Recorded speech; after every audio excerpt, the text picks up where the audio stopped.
Sandoval lost his job in the spring, and he might have just broke his belt. Well, you know, the Boston newspapers are going to play that up. His weight has been a topic of discussion constantly. Takes a big cut, and that belt just explodes.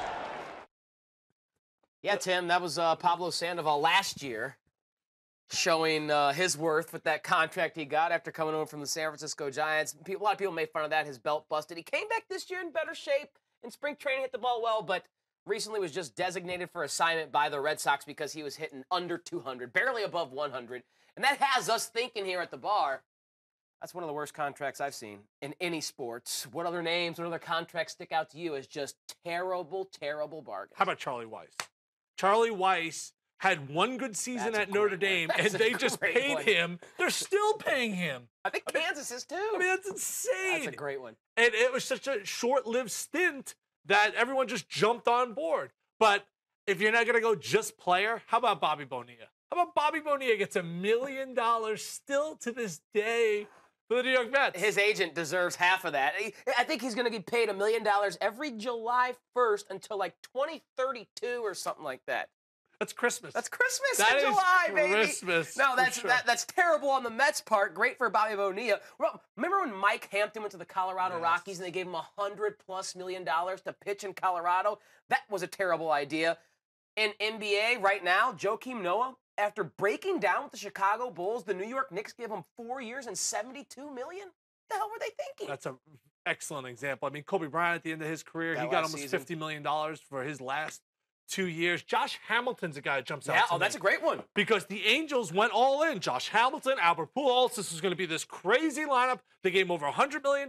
Is he still in baseball? No, he's not. He's not in baseball, and the Angels owe him, I think, still $60 million more. The Pujols deal, 10 years, $240 million for the back end of his career. He has not lived up to that. Now, he's going to reach these milestone moments, the 600 home runs, the 3,000 career hits. Those will be nice, but the guy has gone from a 330 hitter and perennial MVP to now a guy who hits 220.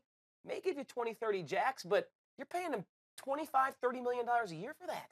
I know. The money now, especially at the NBA level. Gosh, it's ridiculous. Every time you turn around, this guy's getting $14 million a year. I mean, that is just like, it's hard to almost conceptualize somebody's worth now at the NBA level. Because Steph Curry's making $40 million a year, and he's not even the highest paid player in the NBA. No, James Harden's making more than that. And I mean, those players should be the highest paid, but is $40 million really?